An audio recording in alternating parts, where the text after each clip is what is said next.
ബിൽഡിങ്ങിന്റെ ഫൗണ്ടേഷനെ എഫക്റ്റ് ചെയ്യുന്ന കാര്യങ്ങളിലാണ് നമ്മൾ സോയിലിന്റെ കാര്യം പറഞ്ഞത്. അതാണ് നമ്മൾ സേഫ് ബെയറിംഗ് കപ്പാസിറ്റി എന്ന് പറയുന്നത്.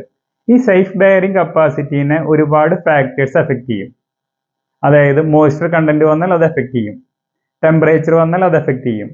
അതുപോലെ തന്നെ ഈ സോയിലിൽ വാട്ടർ ടേബിൾ, അതായത് താഴെ വരുന്ന നമ്മളുടെ വെള്ളത്തിന്റെ ഹൈറ്റ് ചില സമയത്ത് ക്രമാതീതമായി ഉയർന്നു വരും. അതായത് ഇതിന്റെ ഫൗണ്ടേഷന്റെ ഒക്കെ ഫുട്ടിങ്ങിനേക്കൊക്കെ കയറി വരുന്ന സമയത്ത് ഇഷ്യൂ വരും.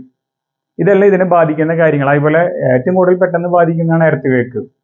ഈ എർത്ത് ക്വേക്ക് ബാധിച്ചു കഴിഞ്ഞാൽ ഈ ഫൗണ്ടേഷൻ ഓൾറെഡി നമുക്ക് ബെയറിംഗ് കപ്പാസിറ്റി എല്ലാം വെച്ച് ഡിസൈൻ ചെയ്താലും ഈ ഫൗണ്ടേഷന്റെ താഴെയുള്ള ഭാഗം ബെയറിംഗ് കപ്പാസിറ്റി നല്ലൊരു എർത്ത് ക്വേക്ക് ചെയ്ത് കഴിഞ്ഞാൽ സീറോ ആയി പോകും.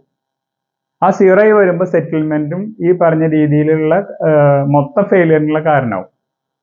ഈ എർത്ത് ക്വേക്ക് വരുമ്പോൾ ഉണ്ടാവുന്ന മെയിൻ ഫാക്ടർ എന്ന് പറയുന്നത് ഇതിന്റെ ബെയറിംഗ് കപ്പാസിറ്റി, അതായത് ഫൗണ്ടേഷന്റെ അടിയിലൊക്കെ സീറോ ആയി പോകും.